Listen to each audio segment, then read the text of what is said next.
going to be a large snowstorm, so we brought in extra crews. The past year, we invested over $40 million in new equipment. We've brined, done salting, had additives to those more than ever before. So please know, we will continue to make progress in the coming days ahead. We will continue, our road crews will continue to be out there to make progress. However, it is unlikely that before Mother Nature does its job, we will reach every road. But we will not stop working. We will not stop trying. We've used about 11,000 tons of salt so far. So we still have nearly 20,000 tons of salt, and we'll be moving some out of the cave where we store it to ensure that we continue to have more salt available for the work that is still ahead of us. The sunshine will also continue to help. We provided a great assist to our snow team yesterday, and it will again today. So to talk a little bit more about some of the action on the roads and what the snow team and Public Works has been up to, Wes Sidmore, our Director of Public Works, is here with us this morning. Wes?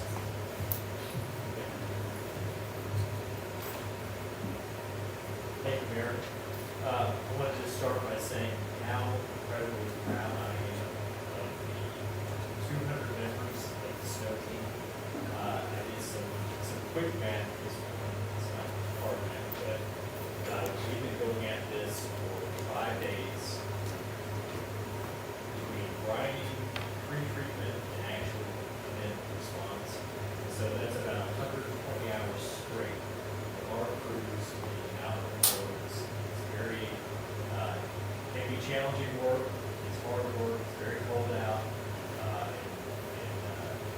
Driving the plow can be a challenge. But those folks have showed up every day, round the clock, to make that happen for the city. It's because they love what they do. They love the city and they want to make things safe for us. So that's what I'm saying. Thank you to all those team members. We've been laser focused on the snow routes, as the mayor mentioned. We've done an incredible job getting the snow routes addressed and treated.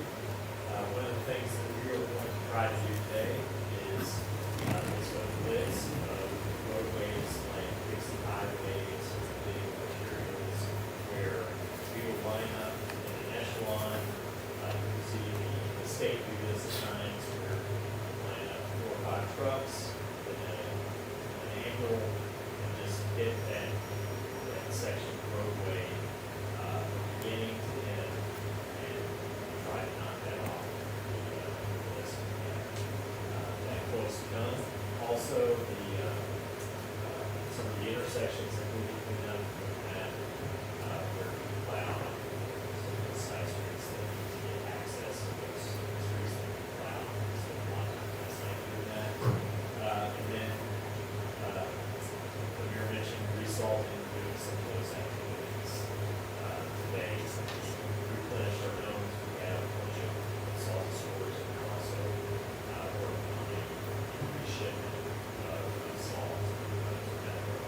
Just closing this and give thanks to the team. I'm fairly new in this job, but I am so impressed with the professionalism and hard work, just the long hours and the dedication to get this job done. So those are the first things.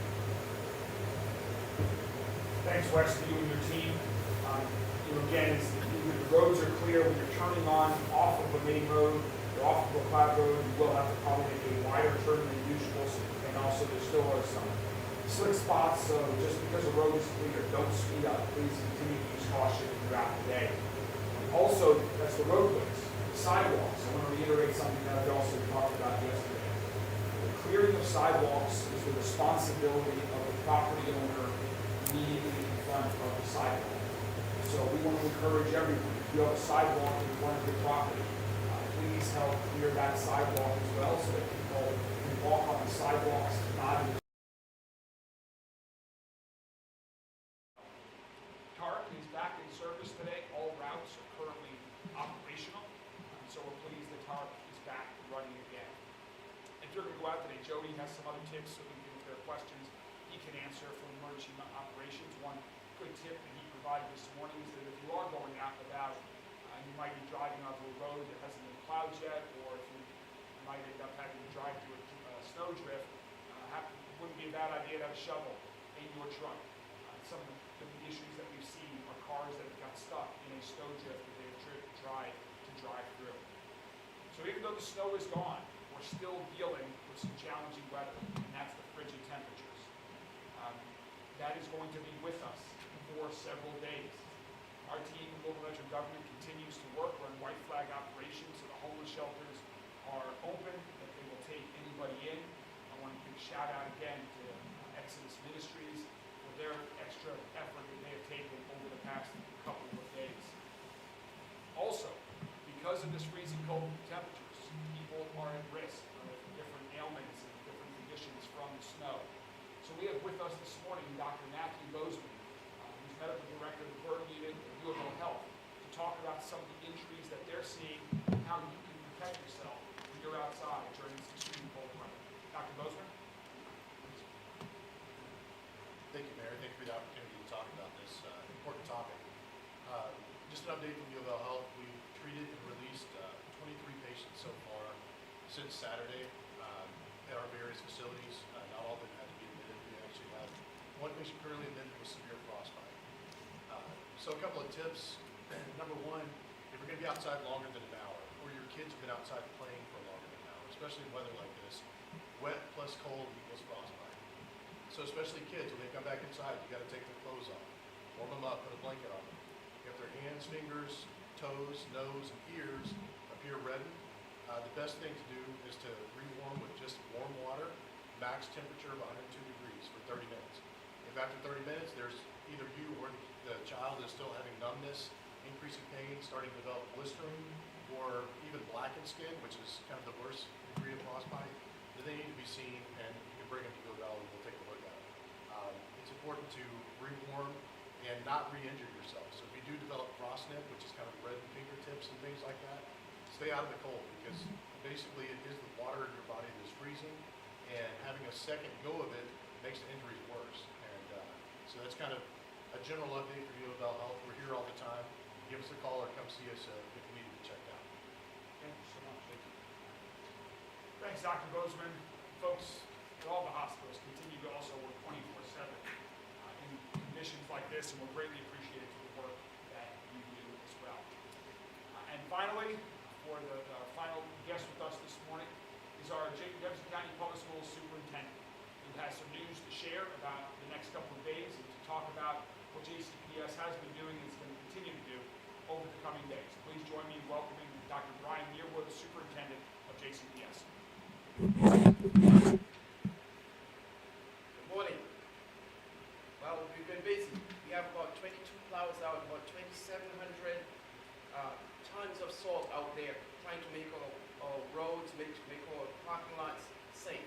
Custodians are out working, clearing things out, and I especially want to thank the mayor and his team for the support he's shown to the safety of our 93,000 students by helping to keep the roadways clear. We're now in NTI days. Wednesday and Thursday will be NTI days. And what does that mean? It means that students, you get to put down your snowballs, and you get to open up Chromebooks. You get to do a bit of learning because you want to continue the educational process. It's very, very important that, during this time, we don't forget about learning and making sure that our students are engaged with the academic environment. So again, those Chromebooks, we have a one-to-one initiative.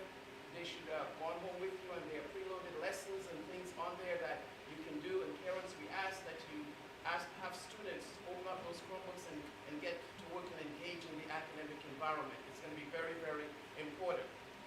So we talked about Wednesday and Thursday being NTI days, so there should be some learning through Chromebooks. We will recalculate for Friday.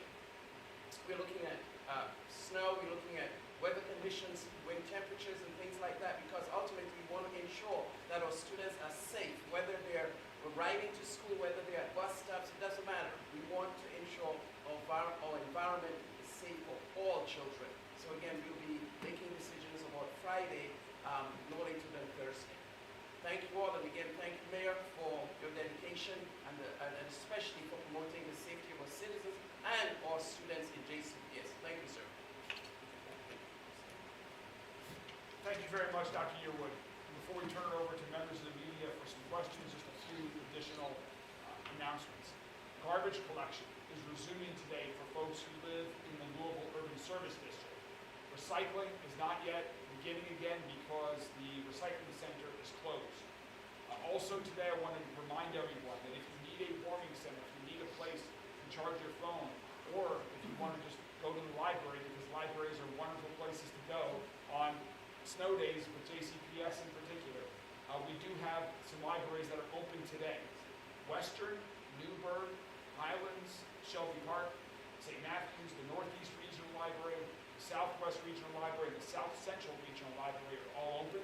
And additionally, we have 5 neighborhood places that are open today as well. You can find all of that information on louisvilleky.gov. And starting tomorrow, Louisville Metro Government, the entire Louisville Metro Government, will be fully operational at its normally scheduled, normal times again, so all libraries will be open, all neighborhood places will be open, community centers will be open on their regular schedules again. All of that is on online at louisvilleky.gov. Before we get to questions, just one final thanks to everybody. It's not only the 200 members that are on the snow team, but it's hundreds and hundreds of other people across Louisville Metro Government, from Kentucky Transportation Cabinet, from other home rule cities around Jefferson County, from organizations, medical professionals like Dr. Bozeman, so many other people that stay at it 24/7 during extreme weather events like this. And I'm so incredibly grateful to everyone's effort to supporting each other, to supporting our neighbors. We did once again what Louisville always does. We stepped up to help one another. We heeded the warnings, and Louisville is moving again today as a result of all of its great work. So thank you so much to the entire community. And with that, I'm happy to take any questions from members of the media. Mayor, when it comes to 311 calls, should people call if their area isn't clear, if they can't get out, if they need help? And then just in general, what kind of calls have 311 been getting over the past 3 days? So the question was about 311. If people do have a specific request or need, they should definitely call 311. 911 is for emergencies, but if there's a non-emergency need, you definitely want to go 311. And we have received a lot of calls about certain streets that are not plowed. Just because you call 311 will not guarantee that your street will be plowed. As I mentioned earlier, we've about done with our 111 snow routes. We're now focused on those next tier priority levels around medical districts, around schools, and public transportation, major employment centers. We will continue to expand the universe in the coming days as we can. But calling 311 will not guarantee it. But if there are other needs, we certainly want people to call 311 so we know what issues we have to deal with. For the mayor or Wes, would there be a point where you plow the snow that's been plowed to the side of the roads, or you're just going to wait for that to melt 2 weeks out? Wes can join too, but I know that we've talked about this issue a little bit. At intersections, for example, over the last 24 hours, the question is about when snow gets plowed and it makes big piles, are we going to plow that or wait for it to melt? I think the answer is it depends. At intersections, for example, we've made great progress over the last 24 hours clearing some of those areas, but Wes.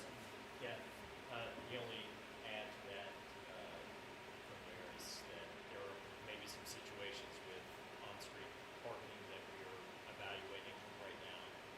And obviously, like I said, we spent a lot of time last night looking at the intersections and trying to clean those up. So even if your street's not getting plowed, that you would not have to drive over that berm to get to the main road. I do want to remind also contractors, if private contractors are plowing private property, please do not plow it onto our streets. That doesn't help anybody. So please be courteous of all the other work that has come before in the streets. We will definitely need help from Mother Nature though to get rid of some of those big snow piles. You mentioned clearing sidewalks is the responsibility of the property owner. To those that need to walk in those areas that haven't been cleared yet, is there any advice to those people? My advice to folks is to use caution when they're out and about, in a car, for all the reasons you've stated. If you have to walk, we want to encourage people to use this opportunity today to clear sidewalks in front of your property. It's part of being a good neighbor. And we've seen so many acts of neighborly kindness kindness. This is one more thing that people have a responsibility to do, and we hope they do to help others. Mayor, has your office gotten any reports of weather-related deaths this past weekend? The question was about any weather-related deaths. To my knowledge, there are no weather-related deaths within Louisville, Jefferson County over the past several days. Are you aware of any, Dr. Bozeman? Dr. Bozeman's not aware of any either, so we're not aware of any here in Jefferson County. And my understanding is there are at least one elsewhere in the state, but not here. You have police-related question, but they're not here, so I asked Jody, is crime down? Crime calls down? The question is crime calls down, and can you talk about 911 calls in general? Yeah, in general, and the question was about crime-related calls. In general, our 911 calls are down. So that, means that people aren't out and about and they listen to the warnings that we gave and the advice that we gave. So we can get some more specifics about that. Mayor, I've got a question regarding UPS. So in its earnings report, UPS announced that its retirement from the 11th fleet. First, can you just give some reaction to that? And then second, you had told us previously the city expects to be reimbursed for costs incurred as a result of the crash. Can you just give us an update on that? Sure. The question was unrelated to weather. Earlier this morning in UPS's earnings calls, they announced that the MD-11, which was the plane that was being flown in the tragic crash several months ago, all of the MD-11s are going to be permanently retired from the UPS fleet. My reaction is I see that as a positive step forward. If there's any question about safety, the plane should not be flying. And so I'm no expert in this area. I trust the expert, but clearly UPS made this decision with safety in mind, and I applaud them for putting safety first. In terms of the reimbursement, you also asked about the city's reimbursement. Jody and his team, he's working with lots of the other agencies that are doing the work. Jody and his team are spending tons of time also still out there at the crash site. We provided an update recently in some of the work that's going on with respect. Probably the last major project out there relates to clearing out that basin. And so we're still tallying all of those numbers. We have a process in place, and as soon as we have more information on that, we'll certainly share that with the public. But there's no update on the reimbursement at this point in time. But we still expect to be reimbursed. Taking like months, weeks? I'm sorry? Once a week, what's the timeline? Yeah, that's still it. Yeah, I think we're waiting until we have a final number and then we'll process. But we've had conversations with others about that process. Any other topics beyond the weather while we're talking about something? I had a question for you here. The conversion of deflection program, have you noticed a steadier uprise of calls leading to the deflection team going out to calls During the snowstorm? or the spring? The question was about our deflection program, which is the program that we have here at the 911 Metro Safe Call Center. If you call in with a mental health emergency, we have people that are answering phones 24/7 who are mental health professionals that are here to provide support to individuals that are having mental health crises. No, we haven't seen an uptick. We did suspend the mobile crisis responders out in the field during the snow emergency, so they didn't get caught like anyone else, like the general public. So we suspended that, but our deflection team and our crisis triage workers spent 24 hours here as well, so they stepped up and they managed. So we didn't lose any services, but we didn't see an uptick. Dr. Bozeman, can you give us a general idea of what the storm-related, weather-related injuries are that you're seeing? And can you address, we spoke about this yesterday, can you address the dangers of shoveling snow and the hazards of it? Yes. So luckily we just kind of got cold and snow. Like we weren't south enough, like Nashville and places further south, where there was heavy icing, where there was massive numbers of car wrecks and tree branches falling and actual crushed trauma style injuries.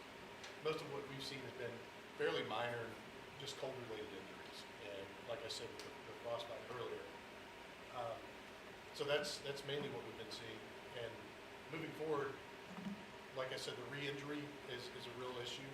If you had some mild frostbite a couple of days ahead of time and you go back out in it, you are at increased risk for tissue damage and loss. And so we really encourage people, if you get injured once, let us check you out and make sure that you've got the right equipment and things like that to protect yourself in cold weather like this. do you see an increase in chest-related injuries, heart attacks, things like that? Yes, there hasn't been any in Kentucky, but further south from here, we were just in the briefing meeting, I think there was reported 2 people had cardiac arrest in other states with shoveling snow. It's definitely, it is definitely not the time to go out and do the first physical activity you've done in a long time with shoveling snow. It's actually very heavy, and it's a classic thing in the more northern states for people to have heart attacks while they're shoveling snow in their driveways. So if you need help, ask for help and stop if you start feeling any type of symptoms. All right, well, thank you all very much. We appreciate you all helping to get the word out. Again, this will be our final daily briefing on our recovery, but the cruise will continue, the work will continue, we'll continue at it, and if you have any other questions, continue to stay in touch with us. We'll continue to keep the community informed through the media and through all of our social media channels. Thank you so much, Louisville. We're ready to get you moving again. Through every note, every performance, the arts connect us. The arts connect us through joy and through awe, bridging cultures and generations.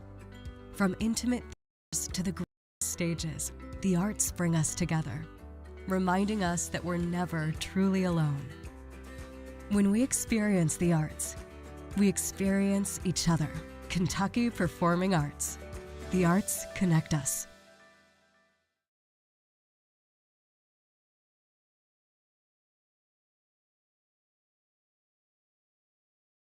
Healthy Business Connect Us empowers families to thrive through holistic well-being, early child development, and accessible health care. We are committed to fostering connections, knowledge sharing, and support networks that enhance the physical, mental, and emotional health of children, parents, and caregivers. By building bridges between healthcare providers, social services organizations, educators, and families, we aspire to create a world where every child experiences a healthy and nurturing start. Setting the foundation for a brighter future.